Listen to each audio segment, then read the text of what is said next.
And I'm Howie Silbiger, the host of the Howie Silbiger Show right here on the True Talk Radio Network. Thank you so much for joining me. I am pleased to be here. We were supposed to be on last night on Sunday night, but unfortunately, we had a problem with the internet here in the studios. We were doing an internet upgrade, and this is what happens sometimes when you do internet upgrades. They don't work.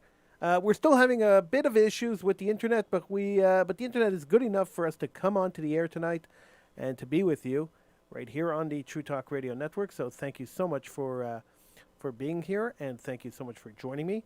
Number to call. We want to get on the conversation. Number to call, 1-877-669-1292. That's 1-877-669-1292. That's the number to call to get in on the conversation here on the Howie Silbiger Show. We are live, and we'll be going on for a little while. We're going to be live for a while, so feel free to join in and be part of the program. It's always nice to hear from you, always nice to talk to you, and the lines are always open during the Howie Silbiger Show. So there's a lot going on, and we got to talk about a lot of different things. And one of the things that we gotta talk about, we just gotta talk about it, is the problem happening in the United States of America right now. The race problem. I know we spoke about this before. This is not the first time I've broached the issue on this show, and it won't be the last, I'm sure. And we got to talk about this because it is a hot issue. It is something that's happening right now, and it's something that is kind of scary. When you think about it, it is kind of scary. The issue in the States happening right now, the riots, the protests, the outrage, is twofold. For some, and I think some people are really sincere about this, for some people, the protests and the rage is over a perceived injustice that they feel has happened to the black community in the States. And the sincerity of the people who are protesting, peacefully protesting the injustices happening within the black community, to the black community, are commendable. I mean, I commend anybody who goes out and stands up for injustice. I commend anybody who goes out and puts themselves on the line, puts themselves on the front line, and demands equality for everyone, or at least equity. Never demand equality. Always demand equity. No one's equal. We can't all be equals, but we could be equitable. We could all have the same privilege. We could all have the same. We could all have the same. The same rights. We could all have the same desires. We could all have the same opportunities. So equity is what we should be looking for, not equality. So anybody using the term equality, we should really clarify our terms and actually say what we mean. I don't believe in equality for everyone. There will always be people who are less equal than other people. There will always be people who are more equal than other people. When we look at different communities and we look at communal structures, we know that people with more money are treated differently than people with less money. We know that honors are given out and leadership positions are given out not by people who work hard and people who earn these honors and these leadership commissions. For instance, this show and me will never get a write-up in any newspaper. This show and me will never get commended for doing the show by anybody. We know this, and we continue to do this show. The people who come onto the show are very well aware of the status of the show. We tend to question orthodoxy. We tend to question the community and community leadership.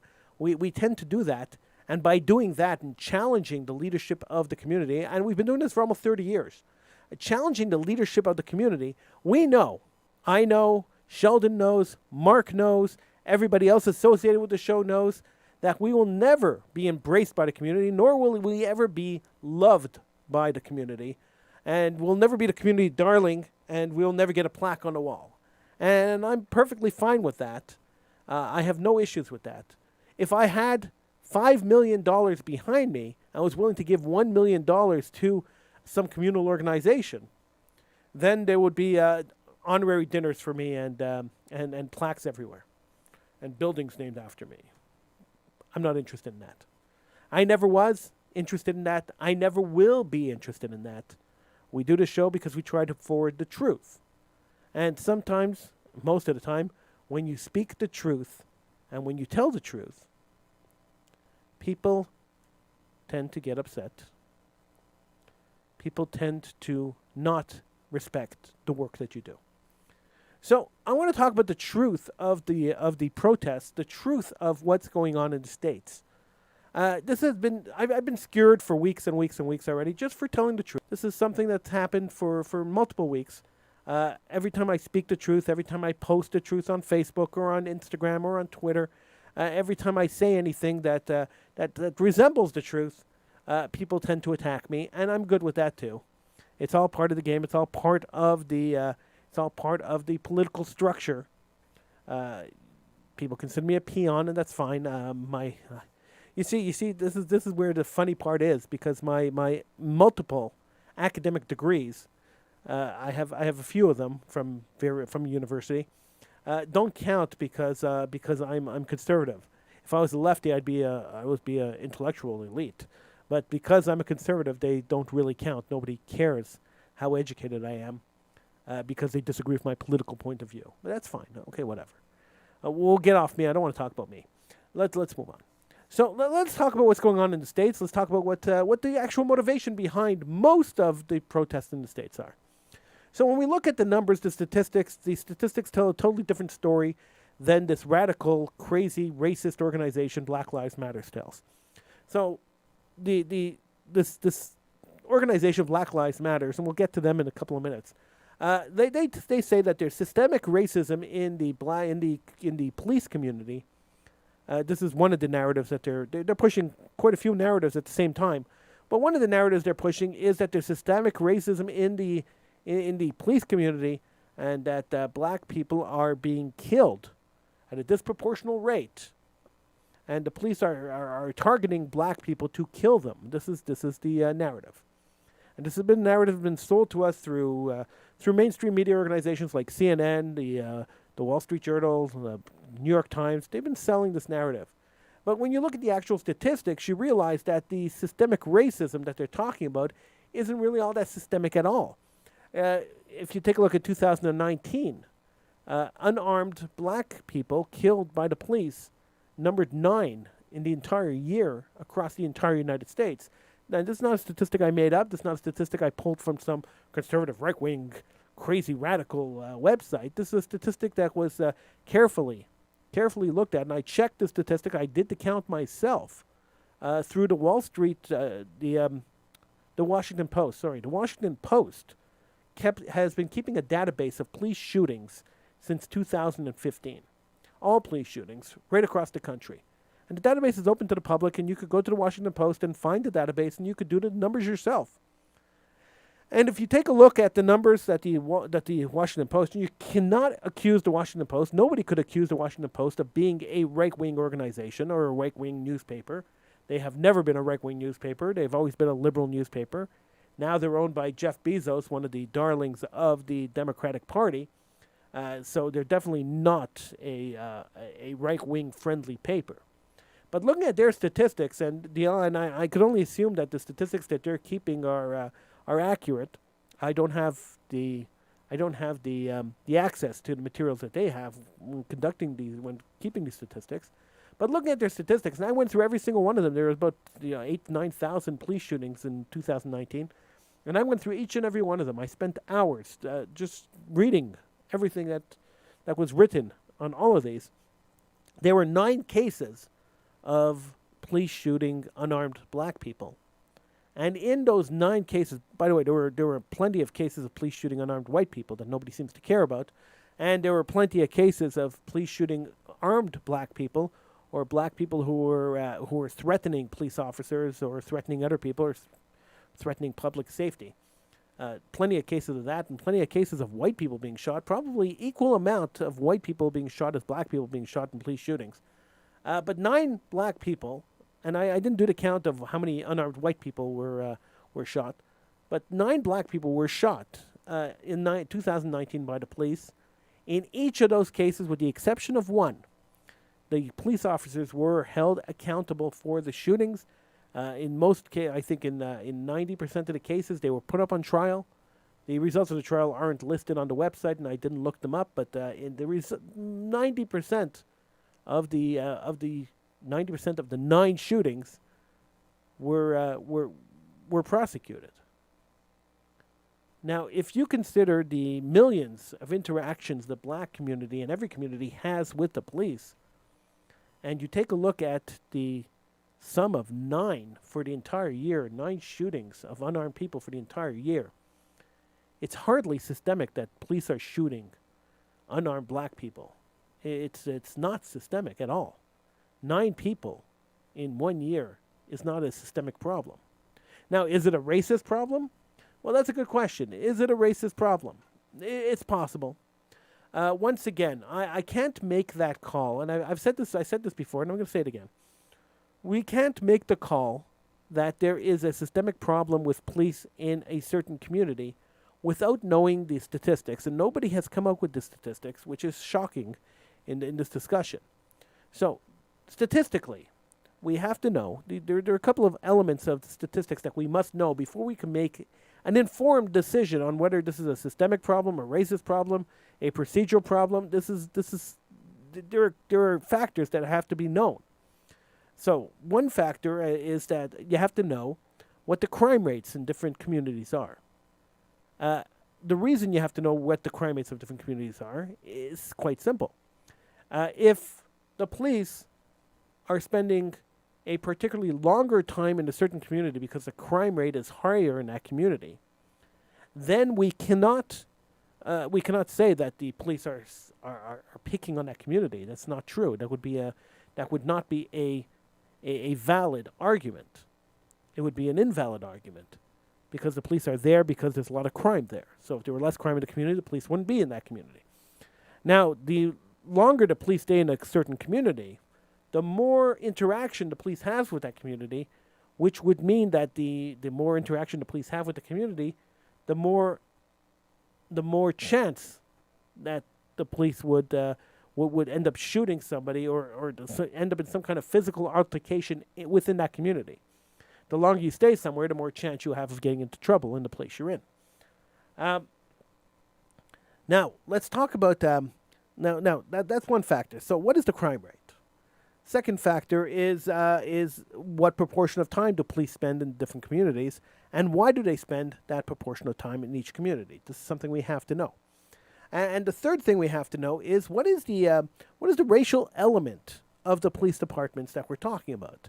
So, do these departments have more minorities, less minorities?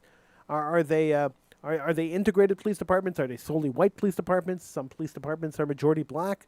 What is the racial element of the police department? Not that race really matters in this discussion, because it probably doesn't.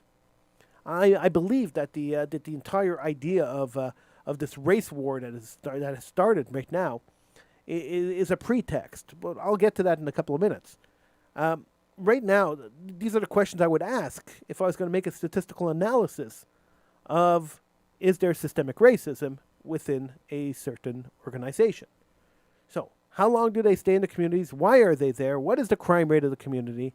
What is the racial balance and the racial makeup of the police department, of the department that is patrolling this element, this community?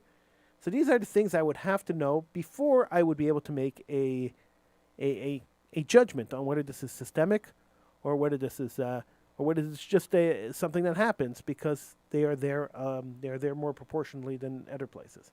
So let's talk about. I just got a comment that says the death count's not the main issue. The arrest rate, convictions, incarcerations, the daily racial profiling, economic exclusion, poor school systems, access to health care.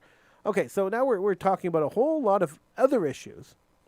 So this was a comment put up on Facebook. And so that means we're talking about a whole lot of other issues, but that's not the issues that Black Lives Matters are bringing up. Nobody's talking about the issues of the arrest rate. Nobody's talking about convictions or incarcerations or daily racial profiling. Nobody's talking about economic exclusion, poor school systems. They're talking about police shootings.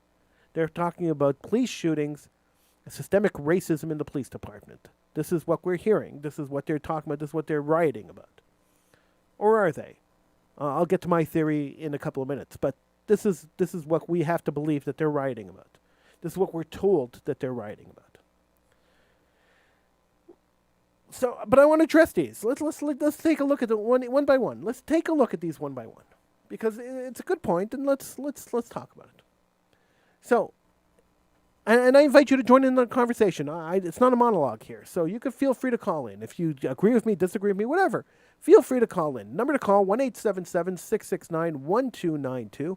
That's 1-877-669-1292. If you're watching on Facebook, Twitter, or YouTube, you could, the number scrolls across the bottom of the screen. You can see it there. If you're listening on the True Talk Radio Network app or on any of the services that carry this show, feel free to call in, 1-877-669-1292. So the death count is not the main issue. The arrest rate. Once again, we can't talk about arrest rate unless we know what the crime rate is in certain areas. Because people tend to live in ghettos, they tend to ghettoize. You have your Jewish ghetto, you have your Irish ghetto, you have your black ghetto, you have your... everyone tends to live in ghettos, in North America at least. Because that happens, we have to know what the crime rates in each area are. Once we understand the crime rates in each area, then we could talk about arrest rates, convictions, and incarcerations. What are the crimes being convicted? What are the crimes being incarcerated? I've heard people argue, just in the last couple of weeks, I've heard people argue that the incarceration rate, in fact, I had somebody on a political hitman just last week or 2 weeks ago, who argued that the incarceration rate of blacks was so high because this was the way that the United States used, they created a prison system to replace slavery. And he had some theory about manufacturing and the fact that black people were in prison. There were a disproportionate amount of black people in prison, therefore they were being used for slave labor. I don't particularly subscribe to that point of view. I understand what he's trying to say, but I don't particularly subscribe to this. This is not something that makes logical sense to me. No. So I believe in statistics. I think we should look at the statistical analysis and figure this out statistically. And if there is a problem, if statistically there is a problem, the problem should be dealt with. Don't get me wrong. I'm not here to support racism. I'm here to find the truth. This is what I do. This is why I do these shows. I'm not here to promote racism. I've been called alt-right. I've been called all sorts of stuff, but it's all BS.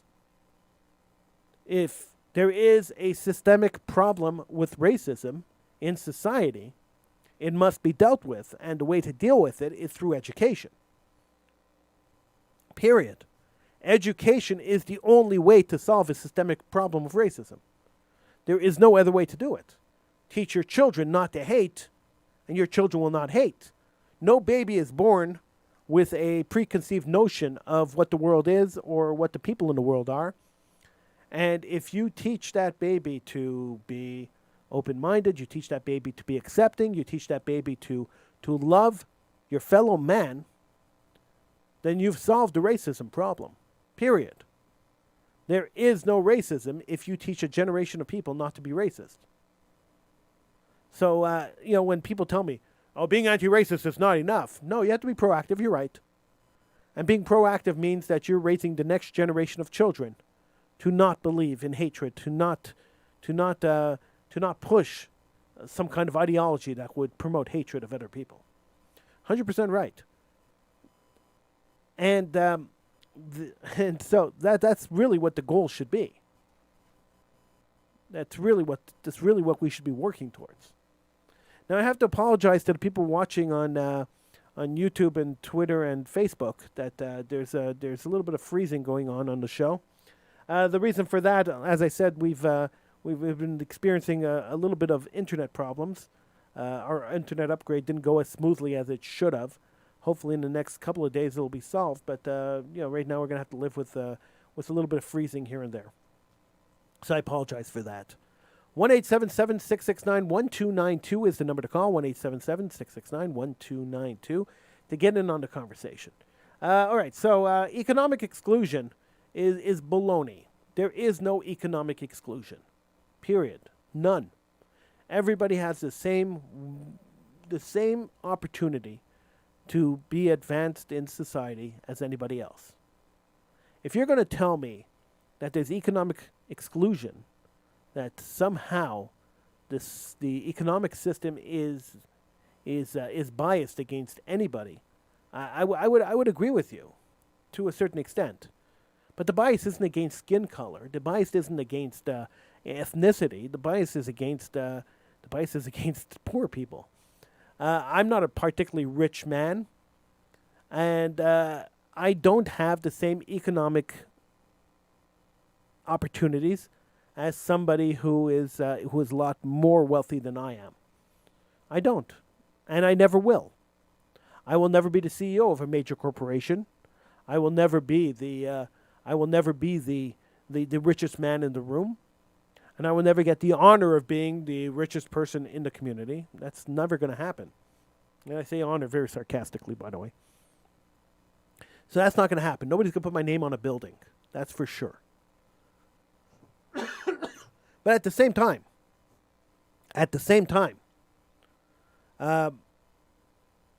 I might be.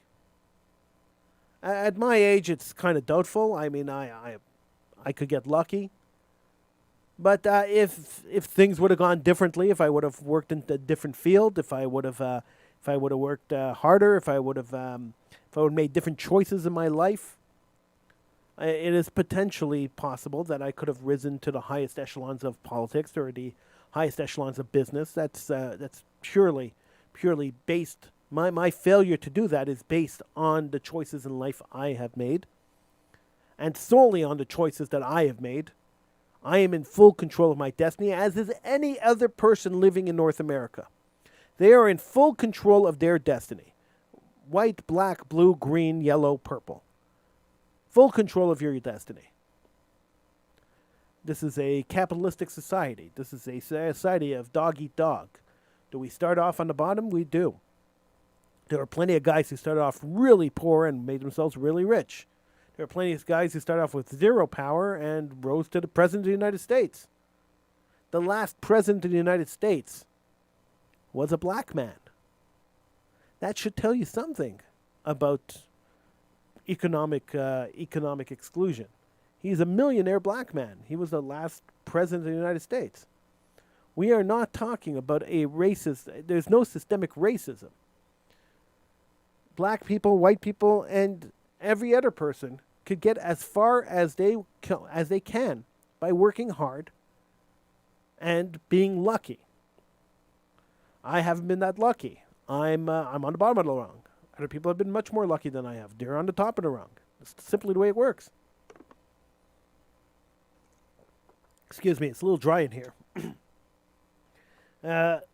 So, let me move on to the next point he made. Poor school systems. Yes, there are poor school systems. The public school system in the States and in Canada sucks. School systems suck. We have dumbed down education to a point where people are stupid. Period. Generation of people have been raised stupid. I have been watching and listening and reading and arguing with people who are not overly intelligent. Now, I know every generation says the next generation isn't as smart as the generation before it. I know that's a common thing. It's a common idea. But the truth is that I respect smart people. I respect people who are well read. I respect people who understand, who do a little bit of research, who understand history a little bit. I respect that.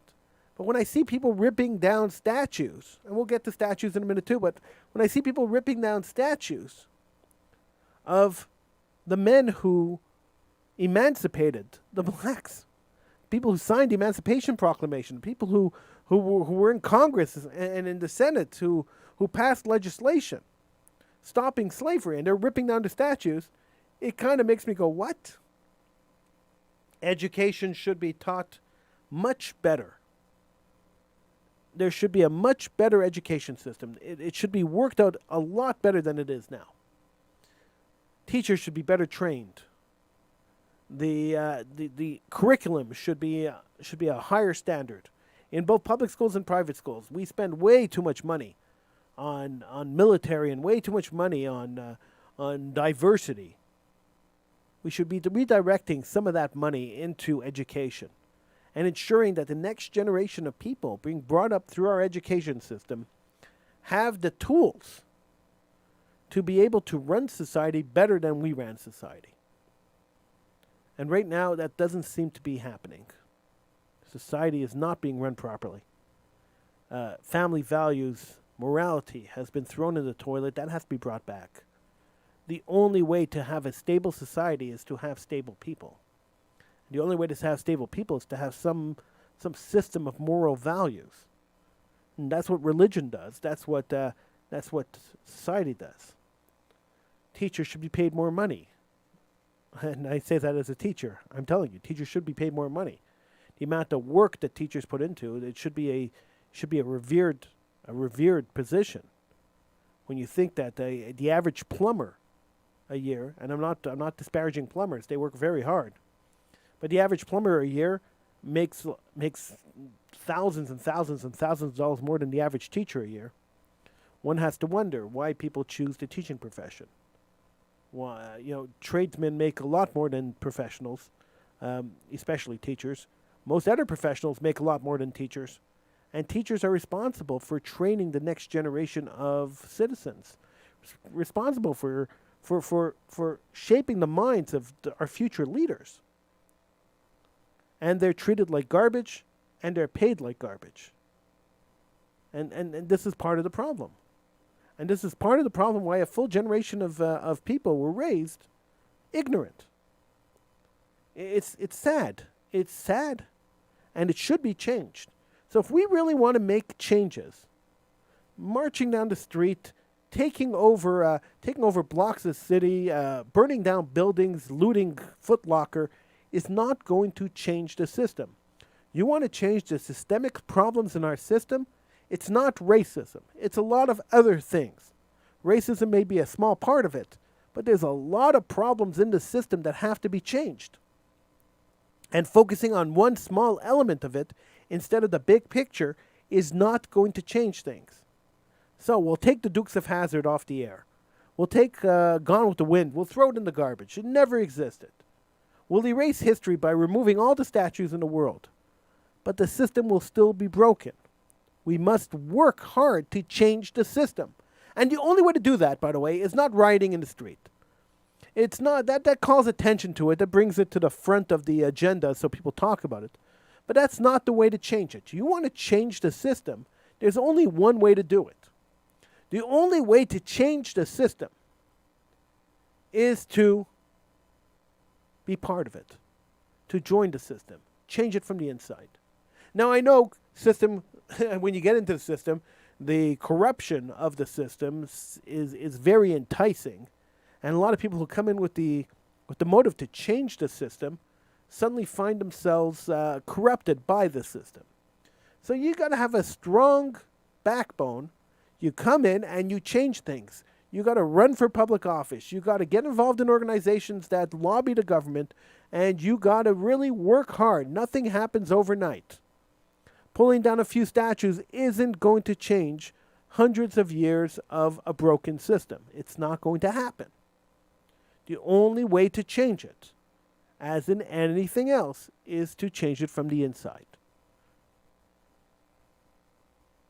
But alas, nobody's even talking about doing that. Nobody's even talking about potentially changing it from the inside. And why aren't they doing that? And this brings me up to my to the second question. Why are they not? Why is nobody talking about this? And that's a good question. And that question remains to be answered. Why is nobody talking about this? Because the ulterior motive of the people who are currently causing the problems, currently rioting, is not to change the system. This is not what their goal is. And I wish it was. but their goal is obviously not to change the system. And they have made it clear that their goal is not to change the system. They have no intentions of changing the system. They don't care about the system. And they've made it extremely clear that that's the case. The leaders of Black Lives Matter, a radical, crazy group, have already admitted that they are trained Marxists. The co-founder of Black Lives Matter on CNN's Chris Cuomo show said just last week that our goals are quite simply to get Donald Trump out of office. Well, 1 second. Your goal is to get Donald Trump out of office, not to change the system to make it more fair for everyone, blacks, whites, everybody, to make it a lot more fair, not to change some of the injustices that exist in the system, but your goal is to get Donald Trump out of office? That doesn't seem to me like a noble goal. You want to get Donald Trump out of office, it's quite simple. There's an election in November, just vote against him. Just go and vote for the other party. It's democracy. That's how it works. If your goal is to get Donald Trump out of office, then you're a political party. You're not a social change party. And if you're a political party, why not just be honest about it? Well, now they're starting to be honest about it. Nobody's listening to them. So the whole Black Lives Matter movement is built on a lie. And this is what bothers me about the movement. First of all, that the Black Lives Matter organization, which is running the movement, is anti-Israel, which surprises me, because when you want to talk about the underdogs and you want to talk about the people who are being oppressed, the Israelis are the people being oppressed in the Middle East. So this is what bothers me, is that people don't want to recognize the indigenous rights of the Jewish people to be there, and how oppressive the Arab regimes have been to them, and the world has been to them, especially the United Nations. But putting aside their anti-Israel bias, if they are committed Marxists, as they admit that they are, and trained Marxists, and their goal is to remove Donald Trump from office, then shouldn't we be horrified and mortified and extremely, extremely angry that they are piggybacking on the pain of a community, that they are piggybacking on the pain of families that have experienced a traumatic loss, and they're using that traumatic loss to push a political agenda? Shouldn't we be upset about that? The exploitation of the black community by a group that doesn't care about the community but just wants to rid the White House of a president they don't like? Should this not be something that we are extremely upset about?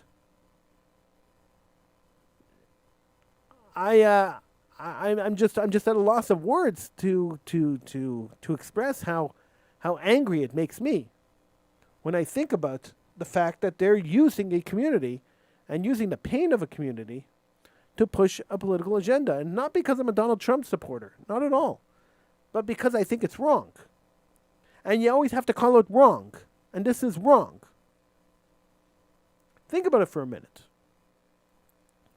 If one of your loved ones died, and then a group decided to come and use the memory of your loved ones to push a political agenda, to get rid of a politician because they didn't like the politician, would that not make you angrier?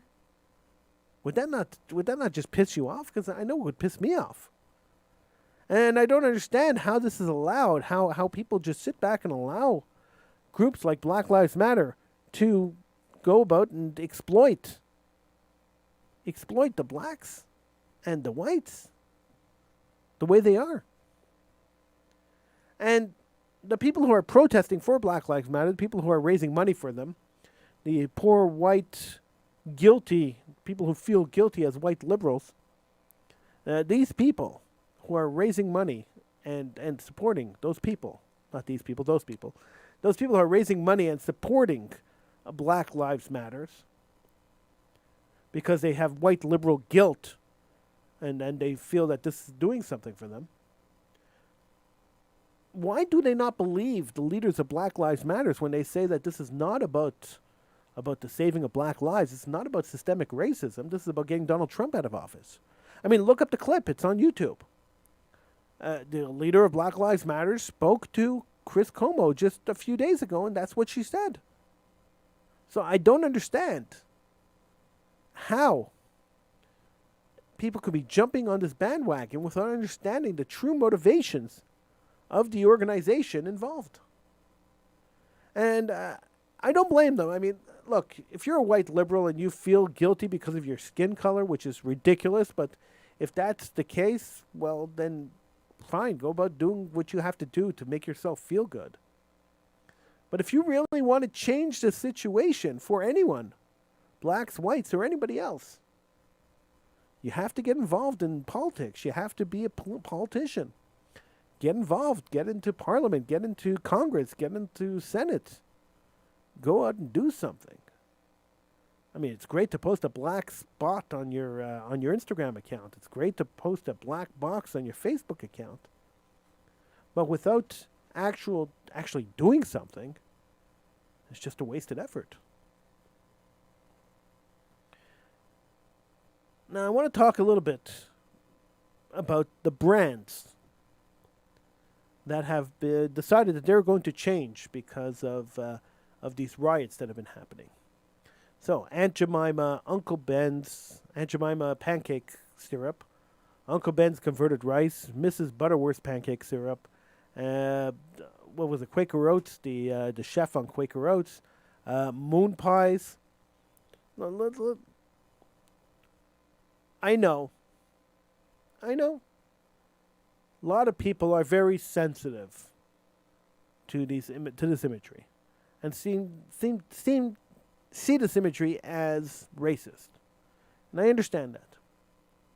I understand there's a long history of racism in the United States, and a lot of things that have been around for hundreds of years had their origins in racism. But does that mean that they're still stuck in racism today? Does anybody look at a container of Aunt Jemima's pancake syrup and disparage black people? Does anybody buy Uncle Ben's converted rice and look at the picture on there and say, oh my gosh, I hate that guy? Does anybody buy Miss Butterworth's pancake syrup and look at it and say, huh? Oh, I want to go and beat a black person? I don't think so. And if they do, there's some kind of serious mental issue.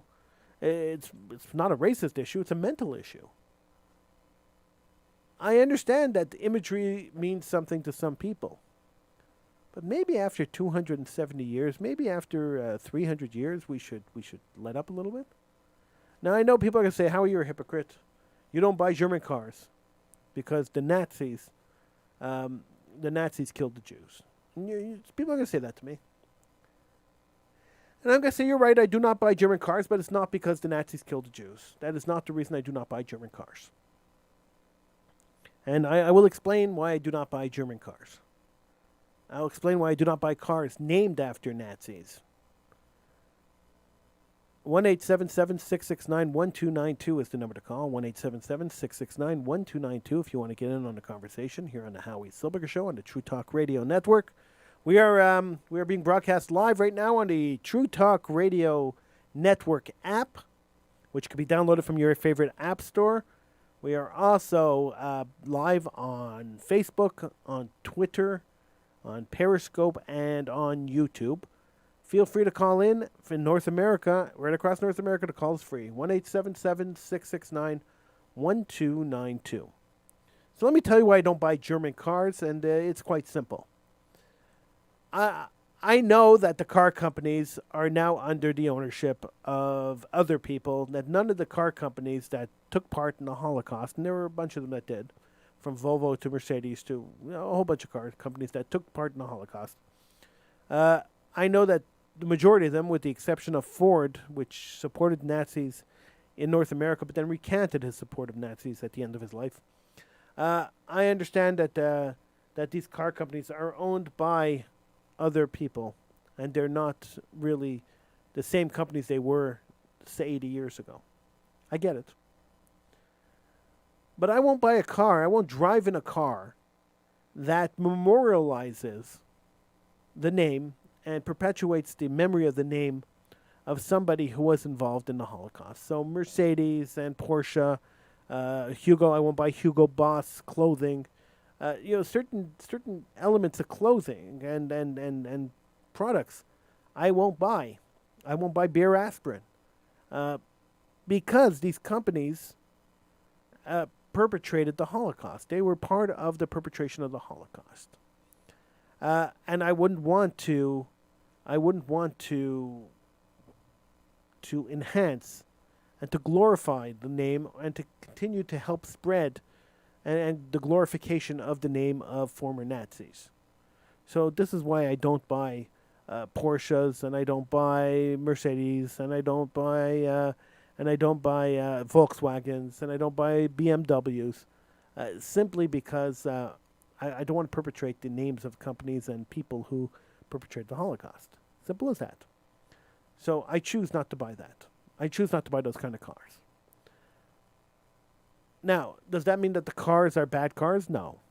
Does that mean that anybody who looks at the car says, "Oh my God, Nazis"? No, absolutely not.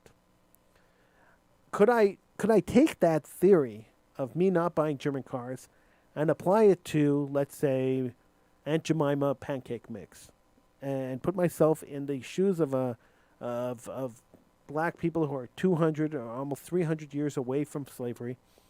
Could I put myself in their shoes and look at Aunt Jemima and think slavery? Not really. The Aunt Jemima brand, which was created in the late 1800s, created the first black millionaire in the United States.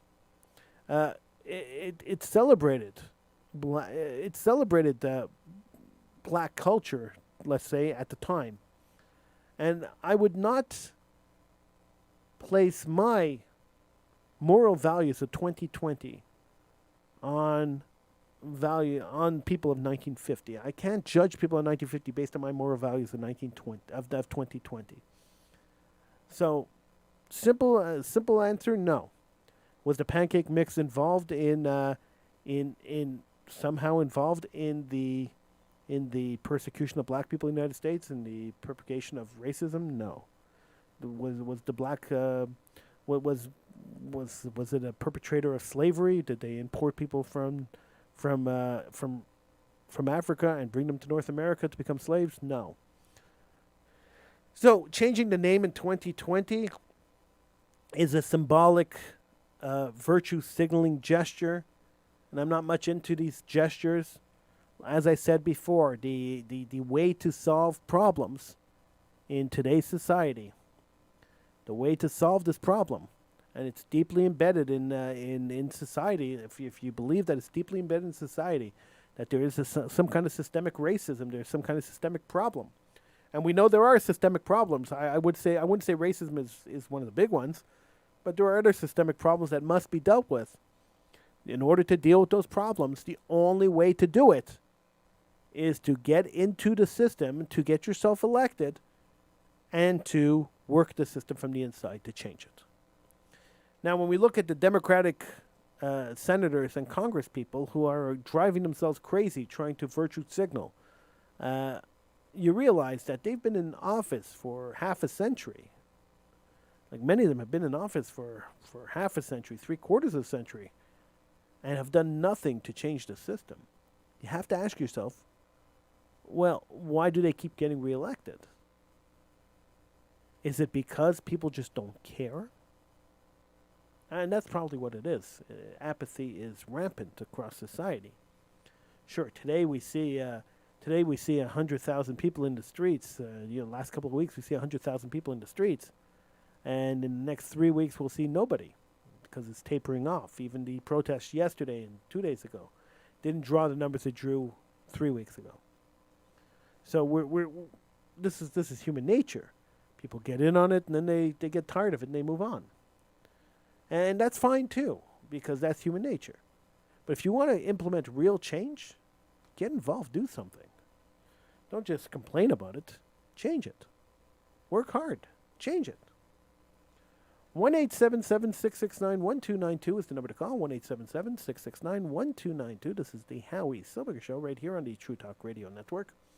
I do appreciate you tuning in here on a Tuesday night. At midnight, we will be on again for an hour with Political Hitman. I invite you to join me for Political Hitman at midnight tonight, right here on the True Talk Radio Network. It is exciting to do Political Hitman. I enjoy doing that show too, and of course you can get involved in that show too. The numbers are a little different than the numbers for this show, but they'll be scrolling across your screen, and I'll be repeating them on the air because that's what we do. So where do we go from here? How do we solve this problem? How do we move forward? Do we just allow people to continue destroying other people's lives, to continue destroying businesses, to continue to drive society crazy?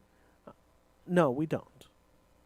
The police forces should be reinstated to their maximum capacity. The rioters, I'm not saying the protesters, because everyone has the right to protest.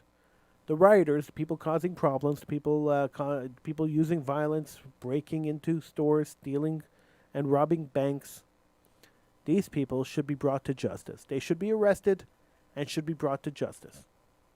There is no excuse for theft during a protest.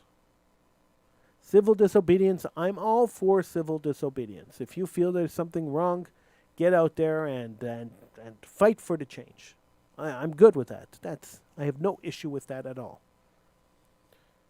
But when you go out and fight for the change, that doesn't mean that you go out and you destroy somebody else's property. That is 100% wrong, and I will never, ever, ever support that. Never. You want to change something, do it. But come on.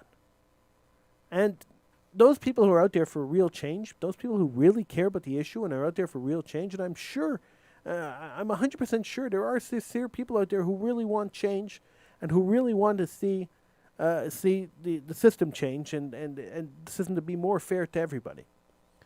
To those people who really care, speak up and condemn the violent people. Now, you have to understand that Black Lives Matter is running a double-barreled attack here. And their attack is, A, to get rid of Trump, as they've stated. They want to get Trump out of office. And B, their second thing is that they want to set up an anarchist society. They want to set up a society of anarchy and then eventually bring in a Marxist society, a socialist Marxist society run by these trained Marxists of the Black Lives Matter movement. So this is their ultimate goal. This is why they have the autonomous zones. This is why they're trying to pull down the police department. It's called subversion. This is what they're trying to do. They're trying to destroy the fine line between society and chaos. And once that line is destroyed, they could come in and replace it. We have to remember that the police stand between society and chaos. So if you don't want chaos, and I don't think any of you do, I don't want chaos, and I know that you don't. If you don't want chaos, then you cannot support an organization that wants to destroy the police department. And those of you who have told me, and many of you have, that defund the police doesn't mean abolish the police, well, listen to what the rioters are saying. I tend to believe people when they tell me stuff. I might be naive, but I tend to believe when people tell me we want to abolish the police. When they tell the mayor of Minneapolis, "Are you ready to abolish the police?" and he says, "No, I'm not ready to abolish the police." And they say, "We want to abolish the police.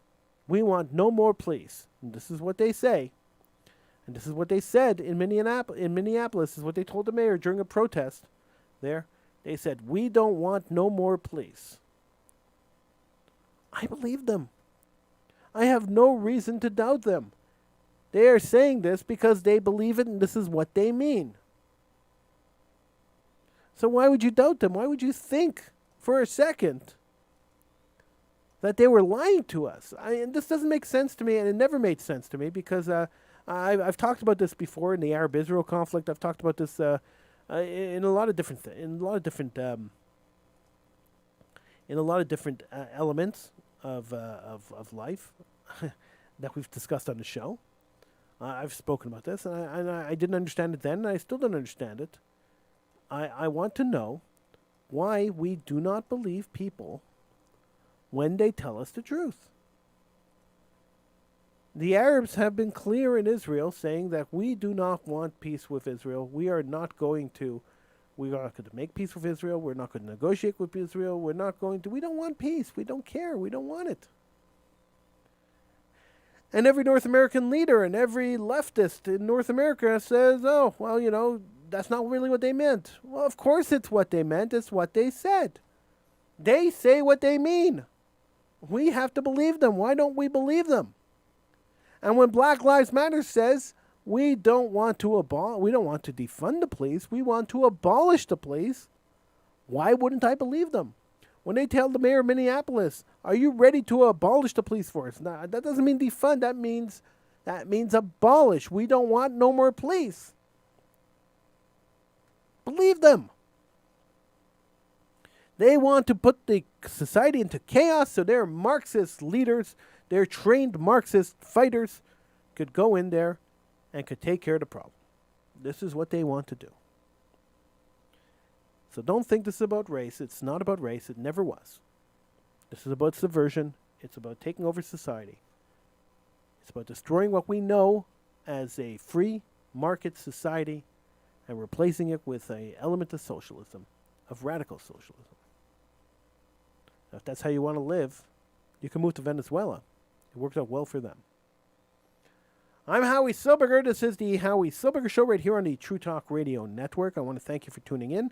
I'll be back again in a few hours for Political Hitman. We'll be back at midnight for Political Hitman here on the True Talk Radio Network, so feel free to tune in for that. Until then, I wish you a great rest of the night. We'll see you later.